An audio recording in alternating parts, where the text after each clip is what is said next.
Good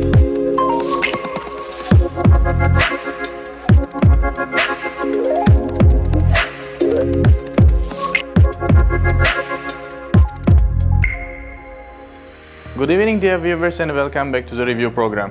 In this episode, we will discuss the topic of poverty reduction, initiatives, and ongoing works to combat poverty in Uzbekistan. According to the findings of Center for Economic Research and Reforms, Uzbekistan's poverty rate decreased from 17% to 14% in 2021. Over the past 3 years, population's income has declined due to the lower wages and the growth of small businesses. Uzbekistan also showed great results to solve this issue internationally by sharing experiences with foreign countries.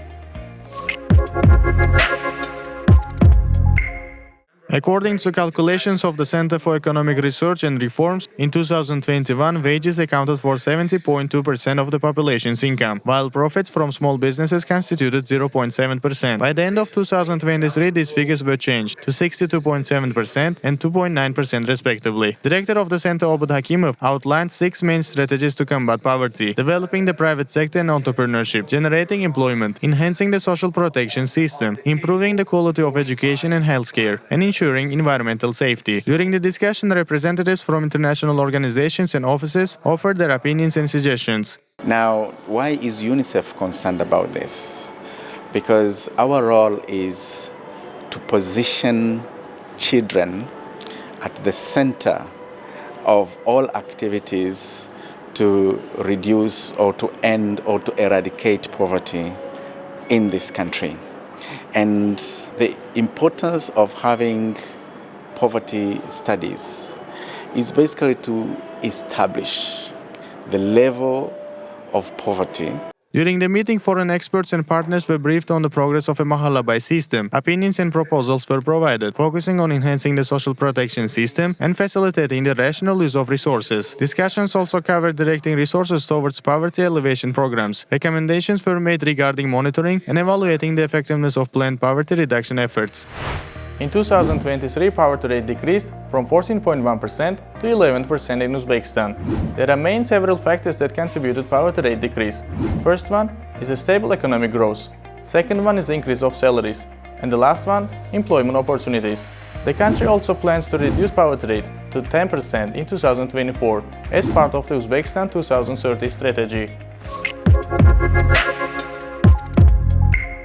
Firstly, the country achieved stable economic growth of 6% in 2023, which slowed down inflation, thus increasing people's purchasing power for essential food items. Secondly, the total income of the population rose by 115% compared to 2022, with income from work increasing from 61.6% to 64%, further elevating poverty. Additionally, the average monthly salary increased significantly by 117.2% in 2023, benefiting most regions and industries. Measures such as raising the minimum wage and increasing salaries, pensions, scholarships, and allowances by 14% also contributed to poverty reduction. Moreover, efforts to increase employment played a crucial role, with 4.1 million people being employed in 2023, including through paid public works and self-employment. Cooperation agreements with thousands of business entities aimed at employing 455,000 people, along with financial support for family business projects and unemployed citizens, further aided poverty reduction. Land allocation for agriculture, vocational training for unemployed individuals, and attention to empowering young people and women from poor families also contributed to the decrease in poverty. Looking ahead, Uzbekistan aims to reduce the poverty level to 10% by 2024 as part of the Uzbekistan 2030 strategy.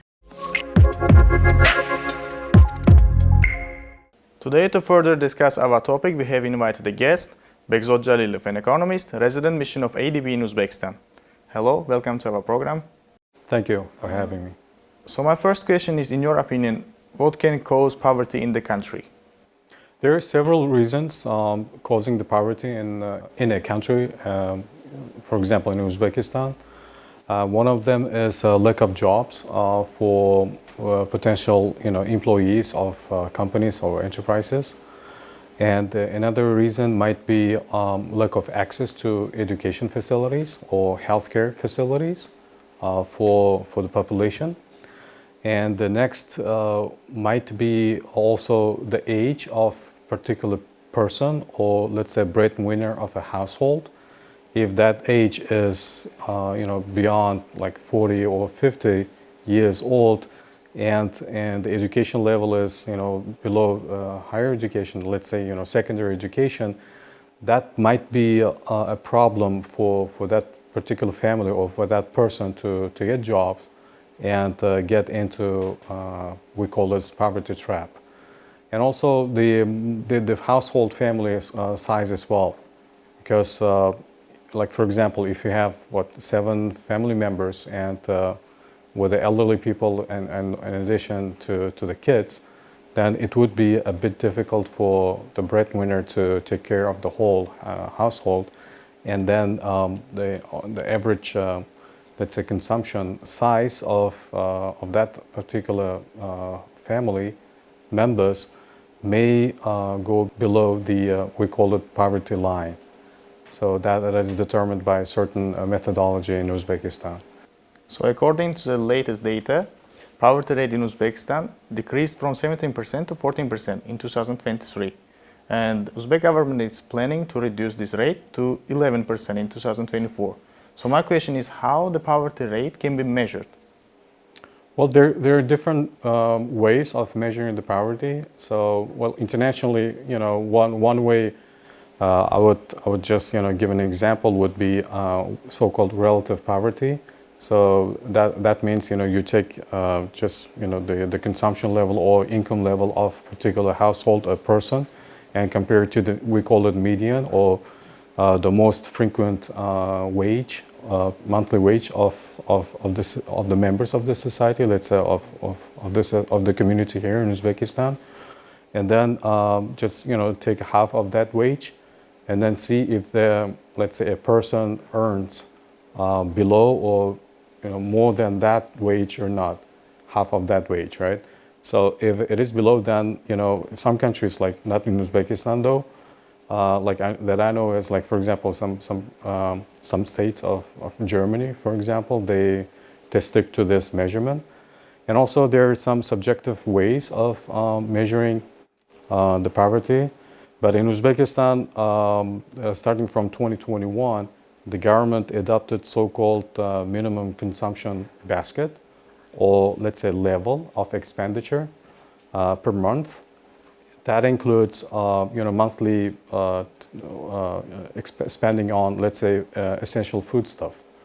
So if it is close to 2,200 calories per month, and plus a person will need, we call it non-food goods like clothes and etc.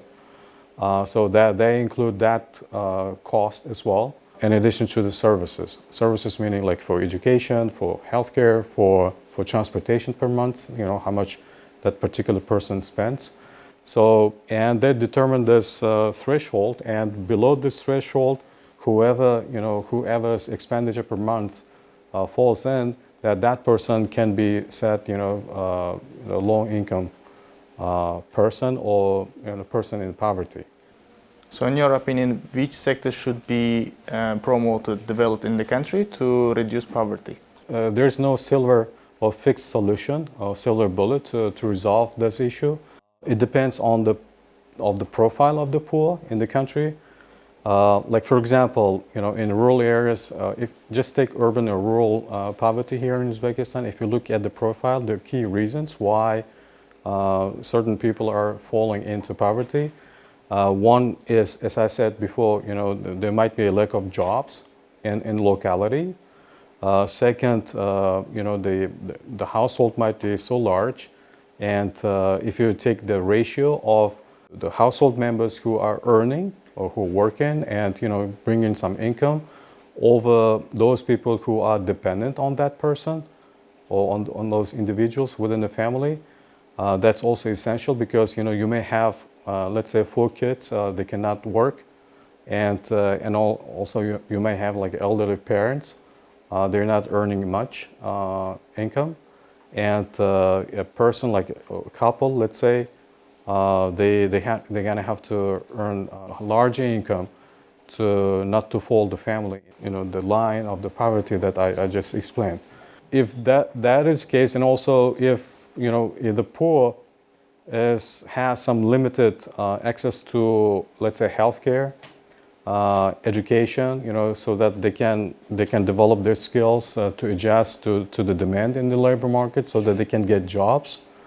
And also, this is very critical in Uzbekistan. A lot of families or low-income families, they have limited access to finance to open up their, let's say, small business or individual entrepreneurship, we call it. And also, there's some constraints in accessing to reliable utilities like energy, power, water, sewage, and etc. So these are also infrastructure related as well as the labor related issues that needs to be tackled. So which side can have a great impact on poverty reduction in the country, government or population?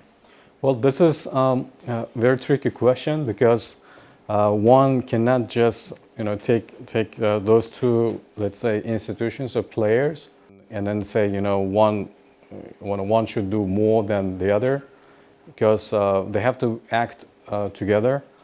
Otherwise, if one side will just act and then just spend a lot of resources, let's say government, and from the population side, if there's no reaction, and that would create a different mood within the community, so that so many people will be just enjoying some social assistance payments and unemployment payments, and then they'll just continue being in a comfortable zone of so-called poverty zone, and then just getting resources from the state.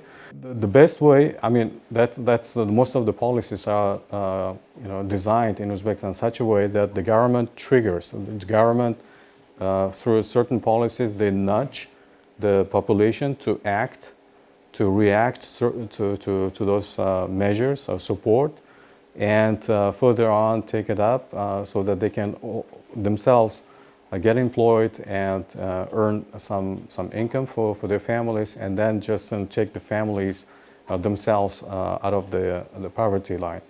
One example is like as there's an initiative, so-called initiative-based or participatory budgeting, which is going on here. So basically, what the government is doing is smart in a way that, as I said before, one of the factors leading to the poverty might be lack of access to well-developed infrastructure. And so the government has a limited resource to allocate to reduce the poverty, to increase the livelihood of local communities, people. And in terms of allocating, in terms of identifying where those resources would benefit most in terms of developing needed infrastructure, needed schools, and also other, let's say, environment or greening certain areas, so that the community in general or people there can reduce the poverty rate, the local poverty rate. And in that regard, through this initiative or participatory budgeting, the government is calling the communities to participate and decide themselves, identify the demand, so that these limited resources might be or can be optimally allocated to address those constraints, let's say, related to infrastructure. And that will eventually lead to better livelihood and also a higher income generation by the population in that local community. So many people say that it's easy to find solution for this problem.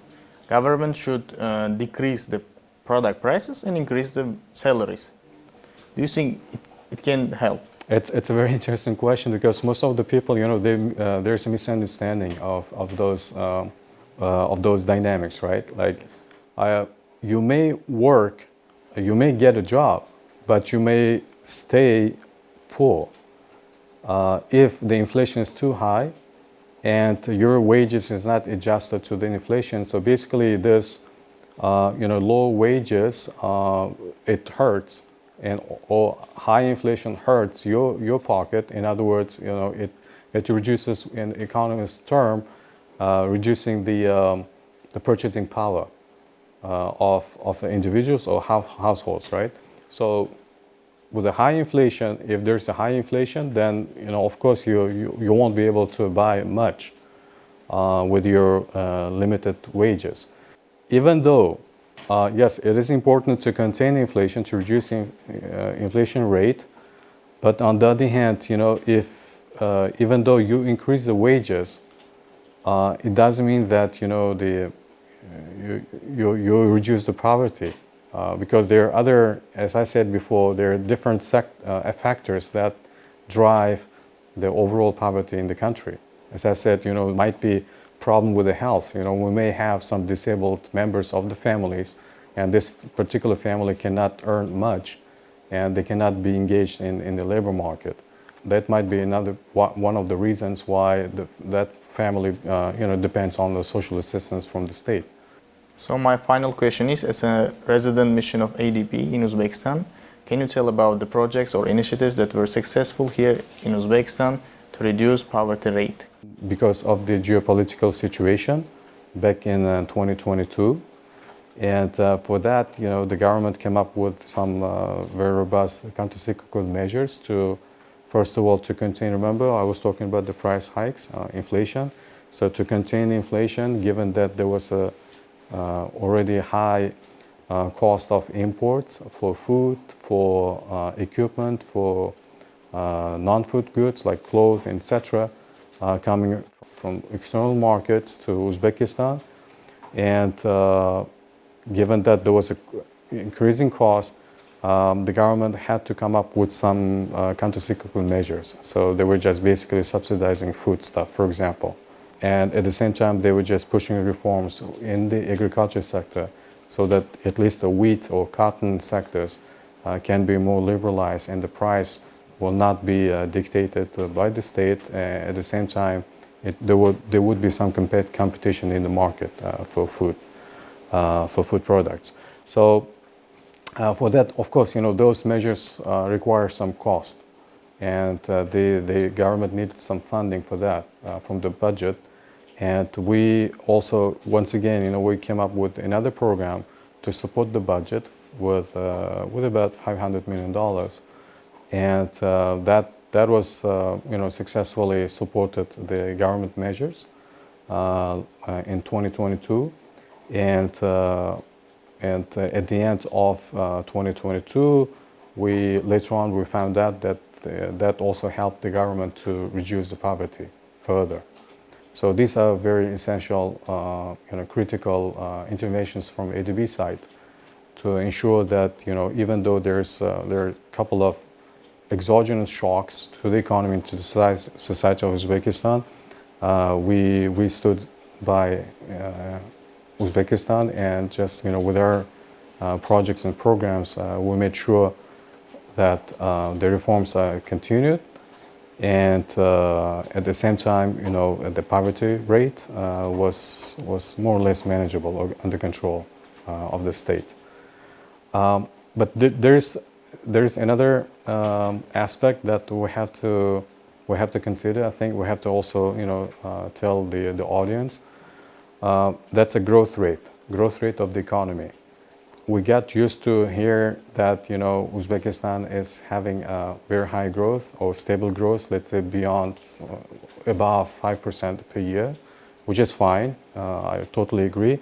But we need to make sure that this growth benefits the poor, benefits the unemployed, and also through generating employment, and also through enabling those individuals to set up their own businesses and etc. So that those individuals get engaged in some entrepreneurship activities, and then they start earning, or at least they start raising their income for their families, right?